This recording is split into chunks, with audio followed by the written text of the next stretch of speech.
ঠিক আছে, আমরা শুরু করি। রব্বি ইশরাহ লি সাদরি ওয়াইসির লি আমরি ওয়াহলুল উকদাতাম মিন লিসানি ইয়াফকাহু কওলি। রব্বি জিদনি ইলমা, রব্বি জিদনি ইলমা, রব্বি জিদনি ইলমা।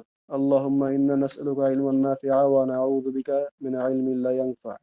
আল্লাহুম্মা ফাক্কিহনা ফিদ-দ্বীন। আমরা আজকে ষষ্ঠ অধ্যায় পড়বো। ষষ্ঠ অধ্যায় পুরাটুকু না, জাস্ট কিছু অংশ পড়বো আর কি, জাস্ট মূল অধ্যায়টা। এতে কিছু বিষয় নতুন আসবে এবং যেই নতুন বিষয়টা আসবে সেটা হচ্ছে ইসমুল ইশারা। আমরা আগে পড়েছিলাম ইসমুল ইশারা। ইসমুল ইশারা আমরা আগেও পড়েছি। কই গেল? আমরা আগেও ইসমুল ইশারা পড়েছি। ইসমুল ইশারা, ইসমুল ইশারা ব্র্যাকেটে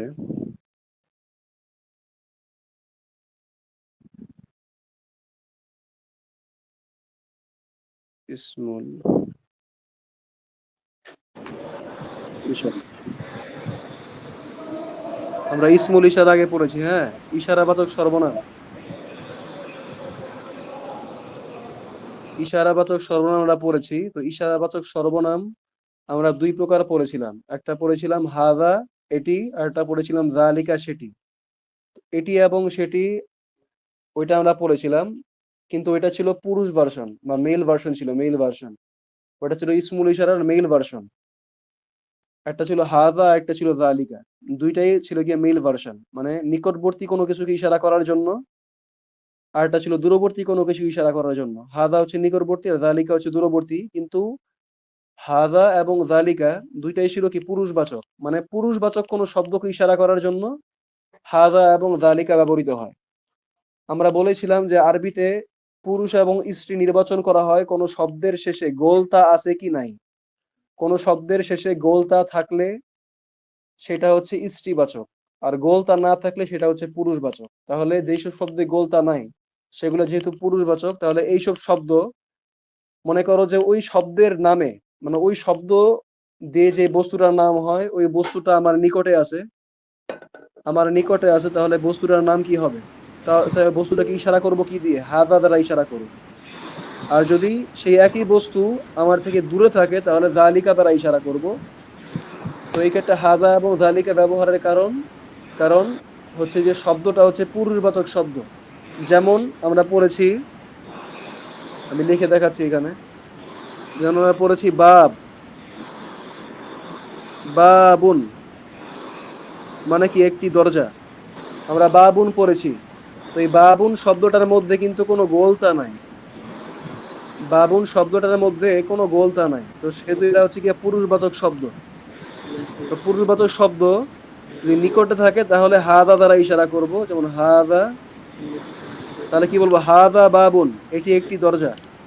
আর যদি দূরে দূরে থাকে তাহলে বলবো জালিকা বাবুন, সেটি একটি দরজা।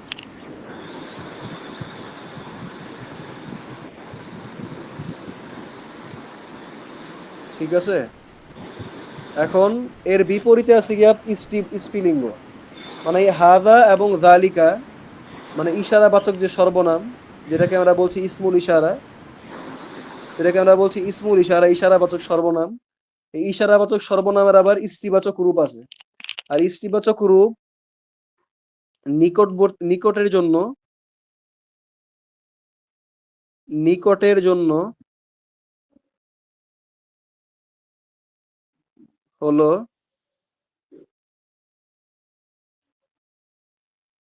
হাদিহি, হাদিহি,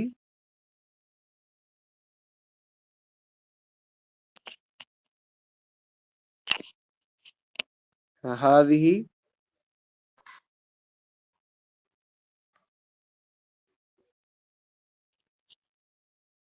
আর দূরবর্তীর জন্য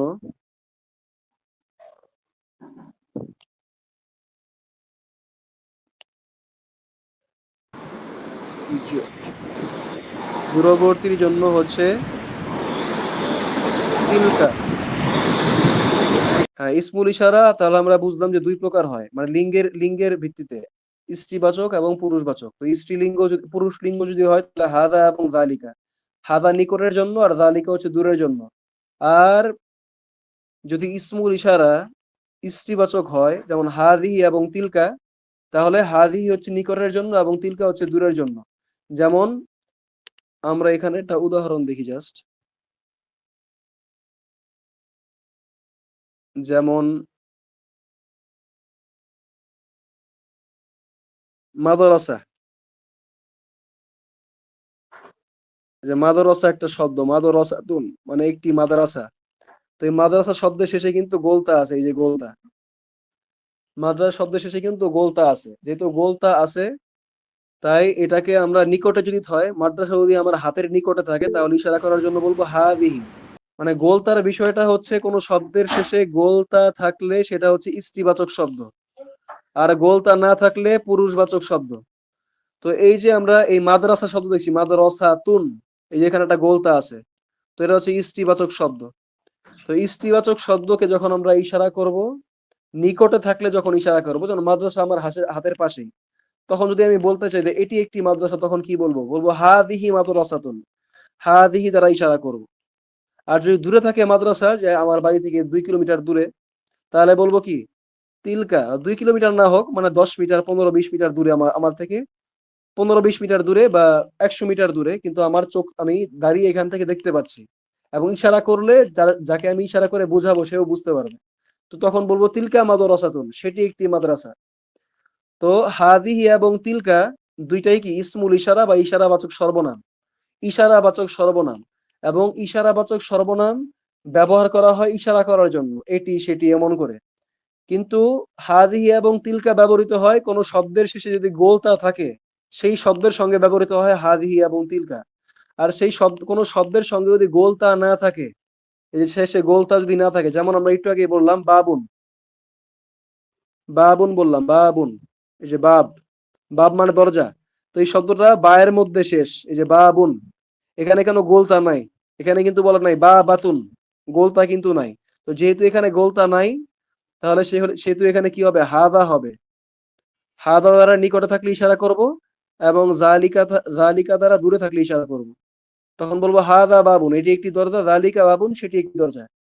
কিন্তু যদি গোলতা থাকে কোনো শব্দের শেষে, মানে স্ত্রীবাচক শব্দ হয়, মূল কথা হচ্ছে স্ত্রীবাচক হওয়া, স্ত্রীবাচক শব্দ বা স্ত্রীবাচক অর্থ দেয় এমন কোন শব্দ, মানে গোলতা নাই, গোলতা থাকলে তো স্ত্রীবাচক সরাসরি, কিন্তু দেখা গেল শব্দটায় গোলতা নাই, কিন্তু অর্থটা দিচ্ছে স্ত্রীবাচকের, তাহলেও সেটা কি স্ত্রীবাচক। গোলতা নাই কিন্তু অর্থ স্ত্রীবাচকের, তাহলে সেটা স্ত্রীবাচক, সেটা আমরা পরে দেখবো, এখন আমাদের এটা দরকার নাই। তো আপাতত আমাদের মানে যে তাত্ত্বিক আলোচনা সেটা শেষ। এখন আমরা অধ্যায়ে প্রবেশ করি। অধ্যায়ের এই যে প্রথমেই অধ্যায়ের নামকরণ করা হয়েছে হাদি দ্বারা, হাদিহি আদ-দারসুস সাদিস মানে ষষ্ঠ পাঠ, আদ-দারসুস সাদিস মানে হচ্ছে ষষ্ঠ পাঠ। তারপরে হাদিহি, হাদিহি মানে হচ্ছে এটি, নিকটবর্তী কোনো স্ত্রীবাচক শব্দকে ইশারা করার জন্য হাদিহি ব্যবহৃত হয়। এখন এখানে আমরা পুরুষবাচক এবং স্ত্রীবাচক, নিকটবর্তী কোনো বস্তুকে ইশারা করার জন্য পুরুষবাচক এবং স্ত্রীবাচক উভয়ের ব্যবহার দেখবো আমরা এখন। যেমন এই যে 1 নাম্বার বাক্য, এই যে এখানে একটা বাক্য, এবং আরেকটা বাক্য 2 নাম্বার বাক্য, এবং দুইটা বাক্যকে সংযুক্ত করা হয়েছে ওয়াও এর মাধ্যমে, যে ওয়াও, ওয়াও মানে হচ্ছে এবং। তো হাদা, এই যে এখানে বলা হচ্ছে হাদা ইবনু হামিদিন, ইবনু হামিদ মানে হচ্ছে হামিদের ছেলে। তো হামিদের ছেলে, এই যে ইবনু ছেলেটা, ইবনু, এই দেখেন ইবনু ছেলেটা, এটার মধ্যে কিন্তু কোনো গোলতা নাই, এটার মধ্যে কিন্তু কোনো গোলতা নাই, এই গোলতা নাই, তাহলে এটা এমনি পুরুষবাচক। আবার অর্থ দিচ্ছে পুরুষবাচক, ছেলে, তো ছেলে মানে তো পুরুষবাচকই। তাহলে ইবনু হামিদিন মানে হামিদের ছেলে। তাহলে হামিদের ছেলের দিকে ইশারা করার জন্য তাহলে কি ব্যবহৃত হবে? হাদা হবে নাকি হাদি হবে? হাদা হচ্ছে পুরুষবাচকের জন্য, আর হাদি হচ্ছে স্ত্রীবাচকের জন্য। হাদি হচ্ছে স্ত্রীবাচকের জন্য, তাহলে অবশ্যই হাদা হবে যেহেতু পুরুষবাচক। তাহলে হাদা ইবনু হামিদিন, এটি হামিদের ছেলে। তারপরে দ্বিতীয় বাক্য হাদিহি বিন্তু ইয়াসিরিন, বিন্তু ইয়াসির, দেখেন বিন্তু, বিন্তু মানে হচ্ছে কি মেয়ে, বিন্ত মানে হচ্ছে মেয়ে, বিন্তু ইয়াসির মানে ইয়াসিরের মেয়ে। তো আমরা জানি যে কোনো শব্দের শেষে যদি গোলতা থাকে তাহলে সেটা স্ত্রীবাচক, কিন্তু বিন্তু এই শব্দের শেষে কিন্তু গোলতা নাই, লম্বাতা আছে। লম্বাতা কিন্তু আমরা আলোচনা করিনি যে লম্বাতা থাকলে স্ত্রীবাচক, আমরা বলছি গোলতা থাকলে স্ত্রীবাচক, কিন্তু এখানে গোলতা নাই, তাও অর্থগত দিক থেকে এটা স্ত্রীবাচক। বিন্তু ইয়াসির, ইয়াসিরের মেয়ে, তো মেয়ে মানে তো স্ত্রীবাচকই। তো স্ত্রীবাচক হওয়ার কারণে আমরা ইশারা করার সময় কি করলাম, হাদিহি ব্যবহার করলাম, হাদিহি বিন্তু ইয়াসিরিন, এটি ইয়াসিরের মেয়ে। তো এর মধ্যে হাদা, যে হাদা ইবনু হামিদিন, এখানে হাদা এই পোর্শনটা, যে এই পোর্শনটা এটা হচ্ছে মুবতাদা, বাক্যে যার সম্পর্কে জিজ্ঞাসা করা হয় সেটা হচ্ছে মুবতাদা বা উদ্দেশ্য। আর মুবতাদা সম্পর্কে যা কিছু জিজ্ঞাসা করা হয় তা হচ্ছে বিধেয়। তো হাদা সম্পর্কে এখানে বলা হচ্ছে যে ইবনু হামিদ, হামিদের ছেলে এটি, এটি সম্পর্কে বলা হচ্ছে, তো এটি হচ্ছে এখানে উদ্দেশ্য। আর উদ্দেশ্য সম্পর্কে যা কিছু বলবো তা হচ্ছে বিধেয়। তো হাদা সম্পর্কে বলছে কি ইবনু হামিদ, হামিদের ছেলে, তাহলে এটা হচ্ছে বিধেয়। তো হাদা হচ্ছে মুবতাদা বা উদ্দেশ্য, এবং ইবনু হামিদ এটা হচ্ছে বিধেয় বা খবর। তারপরে দ্বিতীয় বাক্য হাদিহি বিনতু ইয়াসিন, এখানে হাদিহি হচ্ছে মুবতাদা বা উদ্দেশ্য, আর বিনতু ইয়াসিন এটা হচ্ছে খবর। তারপরের বাক্য ইবনু হামিদিন, ইবনু হামিদিন হামিদের ছেলে, জালিসুন বসা, জালেস মানে বসা, ইবনু হামিদিন হামিদের ছেলে, জালিসুন বসা। তো ইবনু হামিদিন, এখানে ইবনু হচ্ছে মুদফ, আর হামিদিন হচ্ছে মুদফ ইলাইহি, মুদফ ইলাইহি মিলে হচ্ছে খবর, মুবতাদা, মুদফ ইলাইহি মিলে হচ্ছে মুবতাদা বা উদ্দেশ্য। আর জালিসুন হচ্ছে খবর। এখানে দেখেন ইবনু হামিদিন মুদফ ইলাইহি দুইটা মিলে মুবতাদা, এটাকে আমরা একটা ফ্রেজ বলতে পারি, ফ্রেজ বাক্যাংশ বলতে পারি, এটা পূর্ণাঙ্গ বাক্য না। ইবনু হামিদ, হামিদের ছেলে, এটা বললে বাক্য অপূর্ণাঙ্গ থাকে, যিনি শুনছেন শ্রোতা তিনি কিন্তু পুরোপুরি বুঝতে পারেন না। তো ইবনু হামিদ মানে হচ্ছে কি হামিদের ছেলে, এটা তো অপূর্ণাঙ্গ বাক্য বা বাক্যাংশ। তো এই বাক্যাংশটা এখানে মুবতাদা বা উদ্দেশ্য হয়েছে এই বাক্যের মধ্যে। কিন্তু আগের বাক্য যে পড়লাম, এই যে আগের বাক্যটা যে দেখলাম, আগে দুইটা বাক্য হাদা ইবনু হামিদ এবং হাদি বিনতু ইয়াসির, এখানে কিন্তু বিনতু ইয়াসির এটা ছিল খবর, মুদফ ইলাইহি মানে একটা বাক্যাংশ বা ফ্রেজ, ফ্রেজটা ছিল ওইখানে খবর। তাহলে ইবনু হামিদিন হামিদের ছেলে একটা ফ্রেজ, বাক্যাংশ, পূর্ণাঙ্গ অর্থ দেয় না, কারণ যিনি শ্রোতা তারা আরো শোনার আকাঙ্ক্ষা জাগে যে ইবনু হামিদ হামিদের ছেলে, তখন প্রশ্ন জাগে কি করছে, হামিদের ছেলে কে, হামিদ ছেলে কি করে, এমন প্রশ্ন জাগে। তো ওইখানে বাক্যাংশটা ছিল খবর। আর দ্বিতীয় বাক্য যেটা পড়ছি আমরা, এখানে বাক্যাংশটা হচ্ছে কি মুবতাদা, ইবনু হামিদ এটা হচ্ছে মুবতাদা, আর জালিস হচ্ছে খবর। তারপরে ওয়াওটা হচ্ছে হরফে আতফ।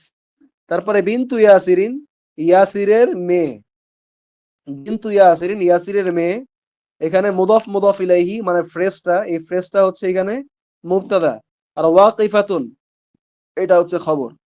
এখানে একটা বিষয় আছে, এটা আমরা আগামীকালকে আলোচনা করব, এটা এখন বলবো না। তারপর হচ্ছে মানহাদিহি, মানহাদিহি ইস্তিবাচক কারো দিকে যদি ইশারা করি, নিকটবর্তী কারো দিকে, মানহাদিহি ইনিকে। আর যদি পুরুষ হয় মানহাদা ইনিকে, অর্থ কিন্তু একই, ইনিকে, কিন্তু ইস্তিবাচক হলে বলবো হাদিহি, আর পুরুষবাচক হলে বলবো হাদা, মানে আমি কার দিকে ইশারা করছি সেটা হচ্ছে গিয়ে ধর্তব্য বিষয়। তো এরপর হচ্ছে মানহাদিহি, যেটা বলছিলাম মানহাদিহি, যদি নিকটবর্তী কোনো স্ত্রীর দিকে ইশারা করি আমি, তাহলে মানহাদিহি ইনিকে। আর যদি কোনো পুরুষ হয় মানহাদা ইনিকে, অর্থ সেম কিন্তু ওয়ার্ডিংস ভিন্ন আরবির ক্ষেত্রে। তাহলে এখানে বলছে হাদা, হাদিহি, ইনি, উখতু, উখতুল মুহাংদিসি, উখতু মানে হচ্ছে বোন, উখতুল মুহাংদিসি, মুহাংদিস মানে ইঞ্জিনিয়ার, ইঞ্জিনিয়ারের বোন, ইনি ইঞ্জিনিয়ারের বোন। তো এখানে হাদি হচ্ছে মুবতাদা বা উদ্দেশ্য, এবং উখতুল মুহাংদিসি এটা হচ্ছে খবর বা বিধেয়। তারপরে প্রশ্ন করা হচ্ছে আহিয়া আয়দন, আয়দন মানে হচ্ছে ও, আয়দন মানে হচ্ছে ও, এটা জোর দেওয়ার ক্ষেত্রে বলা যায়, আমরা বলতে পারি এটা জোর দেয় আর কি, কিছুটা বাক্যের মধ্যে জোর দেয়। আরবিতে এটাকে ইংলিশে বলতে পারি এটাকে অলসো, ইংলিশে এটাকে বলতে পারি অলসো, আর বাংলায় বলতে পারি ও, ও মানে আমি বললাম আমি আমি আরবি কিতাব পড়তে পছন্দ করি, তুমিও কি পছন্দ করো, এই যে ও বললাম তুমিও কি পছন্দ করো, এটা হচ্ছে ও। ইংলিশে বলি I like to read books, do you also like to read books. এই যে অলসো বললাম, এই অলসোটা হচ্ছে গিয়া আয়দন। আহিয়া আয়দন মুহাংদিসাতুন, আহিয়া আয়দন মুহাংদিসাতুন, তিনিও কি ইঞ্জিনিয়ার, তিনিও কি একজন ইঞ্জিনিয়ার? বলছে লা হিয়া তবিবাতুন, না তিনি ইঞ্জিনিয়ার না, লা মানে হচ্ছে না, আর হিয়া তবিবাতুন, তবিবা মানে হচ্ছে ডাক্তার, তবিবা মানে হচ্ছে ডাক্তার। এখানে কিছু বিষয় আছে যে গোলতা যুক্ত হওয়া, বাদ যাওয়া, এগুলো আমরা আগামীকালকে আলোচনা করবো। এখন আলোচনা করলে অধ্যায়টা লম্বা হয়ে যাবে। তো লা হিয়া তবিবাতুন, না তিনি একজন ডাক্তার। তাহলে লাটা হচ্ছে হরফে জবাব, উত্তর দানের অব্যয়। আর হিয়া তবিবাতুন, এখানে হিয়া হচ্ছে গিয়া মুবতাদা বা উদ্দেশ্য, এবং তবিবাতুন এটা হচ্ছে খবর বা বিধেয়। তারপরে সাইয়ারাতু মান হাদিহি, এরপরের বাক্য হচ্ছে সাইয়ারাতু মান হাদিহি, এটি কার গাড়ি? বলছে হাদিহি সাইয়ারাতুল মুদির, হাদিহি সাইয়ারাতুল মুদির, এটি প্রধান শিক্ষকের গাড়ি। তো হাদিহি হচ্ছে মুবতাদা বা উদ্দেশ্য, এবং সাইয়ারাতুল মুদির এখানে মুদফ মুদফ ইলাইহি বা একটা ফ্রেজ, বাক্যাংশ মিলে হচ্ছে খবর বা বিধেয়। তারপরে মা হাদিহি, মা হাদিহি, এই যে দেখেন এখানে যে শব্দটা আসছে, এটা জাস্ট বলবো আমি, যে মিকওয়াতুন, মিকওয়াতুন মানে হচ্ছে ইস্ত্রি বা আয়রন, মিকওয়াতুন মানে হচ্ছে ইস্ত্রি বা আয়রন। তো যে আয়রন যে শব্দটা দেখেন এর শেষে কিন্তু গোলতা আছে, দেখেন এখানে কিন্তু গোলতা আছে। তো এই যে গোলতা আছে, এই গোলতা থাকার ফলে এটা ইস্টিবাচক শব্দ। আর ইস্টিবাচক শব্দ ইশারা করার ক্ষেত্রে আমরা কি বললাম, যে নিকটবর্তী হলে হাদিহি আর দূরবর্তী হলে তিলকা। তাহলে মা হাদিহি, এটা প্রশ্ন করছে মা হাদিহি এটি কি? বলছে হাদিহি মিকওয়াতুন, বলছে মা হাদিহি মিকওয়াতুন, এটি একটি আয়রন। আর যদি দূরবর্তী ইশারা করতাম তাহলে বলতাম তিলকা মিকওয়াতুন। তাহলে প্রশ্ন করতো কি দ্বারা, মা তিলকা, সেটি কি? আমি উত্তর দিতাম তিলকা মিকওয়াতুন, সেটি একটি আয়রন। তখন তিলকা দ্বারা প্রশ্ন করা হতো। এই যে এখানে যে হাদিহি দেখতে পাচ্ছি, এখানে তিলকা হয়ে যেত, তিলকা, তিলকা, এখানে তিলকা হয়েছে, তিলকা। বলছে লিমান হাদিহি, এরপরের বাক্য দেখেন, লিমান হাদিহি, এখানে নতুন একটা হরফেজার আসছে, হরফেজার মানে জের দানকারী অব্যয়, সেটা হচ্ছে গিয়া লি। লি মানে অর্থ দেয় জন্য, লি এর অর্থ হয় জন্য, বা র অর্থ দেয় র। তো লিমান হাদিহি, লিমান হাদিহি, তো মান মানে হচ্ছে কে, আর লি মানে হচ্ছে জন্য বা র। তো লিমান মানে কার জন্য, বলতে পারি আমরা কার জন্য বা কার, দুইটাই বলতে পারি, কার জন্য বা কার। তো লিমান হাদিহি, এটি কার? বলছে হাদিহি এটি লি খালিদিন, এটি খালেদের। লি দ্বারা আমরা বলতে পারি তার জন্য বা তার। মানে আমি বললাম যে এটি কার বোন, বললাম এটি কার বোন, কে আমাকে প্রশ্ন করলো এটি কার বোন, বললাম যে লি মানে আমার বোন। বা লি খালিদিন, খালেদের বোন। লি হামিদিন, হামিদের বোন। লি জাইদিন, জায়েদের বোন। বা লি মুফাসসলিন, যে মুফাসসল আছে আমাদের ক্লাস করছে, লি মুফাসসলিন, মুফাসসলের বোন। তারপরে সামিদ ক্লাস করছে, বলছে লি সামিদিন, সামিদের বোন। তো এইভাবে লি দ্বারা মানে জন্য বুঝায় বা র বুঝায়, র। তো এখানে বলছে হাদিহি লি খালিদিন, এটি খালেদের জন্য বা খালেদের। তাহলে হাদিহি এটা হচ্ছে মুবতাদা। আর আমরা আগে জেনেছিলাম যে হরফেজার যখন আসে, লিটা হচ্ছে এখানে হরফেজার বা জের দানকারী অব্যয়, এটাকে বলা হয় কি হরফেজার, হরফে, হরফু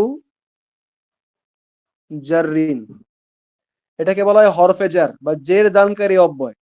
তো লি, এই যে লি খালিদিন হয়েছে, তো লি হচ্ছে হরফেজার, আর খালিদিন এটা হচ্ছে ইসম মাজরুর, এখানে জার এবং মাজরুর দুইটা মিলে হচ্ছে খবর। তো হাদি মুবতাদা, এটা হচ্ছে খবর। তারপর হচ্ছে আ দাররাজাতু আনাসিন হাদিহি, আ দাররাজাতু, দাররাজা মানে হচ্ছে সাইকেল, এই যে সাইকেল, দাররাজা মানে হচ্ছে সাইকেল। আ দাররাজাতু আনাসিন, আ দাররাজাতু, আ মানে হচ্ছে কি, আর দাররাজাতু আনাসিন মানে হচ্ছে আনাসের সাইকেল, আর হাদিহি মানে এটি। তো প্রশ্ন করা হচ্ছে এটি কি আনাসের সাইকেল? তো উত্তর দিচ্ছে লা, না। বলছে হাদিহি এটি দাররাজাতু আম্মারিন, এটি আম্মারের সাইকেল। তো হাদিহি হচ্ছে মুবতাদা, আর দাররাজাতু আম্মারিন এটা হচ্ছে খবর। তারা বলছে হাদিহি জাদিদাতুন, এটি নতুন। হাদিহি হচ্ছে মুবতাদা, আর জাদিদাতুন এটা হচ্ছে খবর। তারপর ওয়াও হচ্ছে হরফে আতফ। এই যে ওয়াও আসছে হরফে আতফ বা সংযোজককারী অব্যয়, নতুন বাক্য আসছে। তো বলছে দাররাজাতু আনাসিন, আনাসের সাইকেল। দাররাজাতু আনাসিন, আনাসের সাইকেল। কদিমাতুন, পুরনো। আনাসের সাইকেল পুরনো। তো এখানে দাররাজাতু আনাসিন এটা হচ্ছে মুদাফ মুদাফ ইলাইহি, মানে ফ্রেজ বা বাক্যাংশ। এটা হচ্ছে এখানে মুবতাদা বা উদ্দেশ্য। আর কদিমাতুন এটা হচ্ছে খবর বা বিধেয়। বুঝতে পারছেন? আজকে আমরা এখানে শেষ করব। আর বাকি যে বিষয়ের অধ্যায় আছে এখানে, এটার মধ্যে নতুন কিছু বিষয় আসবে, এটা আমরা আগামীকাল আলোচনা করব। এবং আজকে আমরা কিছু জিনিস ছাড়ছি, ওইটা আগামীকালকে বলবো। তো আজকে এখানেই শেষ। সুবহানাল্লাহি ওয়া বিহামদিহি, সুবহানাকাল্লাহুম্মা বিহামদিক, নাশহাদু আল্লা ইলাহা ইল্লা আনতা ওয়া নাস্তাগফিরুকা ওয়া নাতুবু ইলাইক। আসসালামু আলাইকুম ওয়া রাহমাতুল্লাহি ওয়া বারাকাতুহু।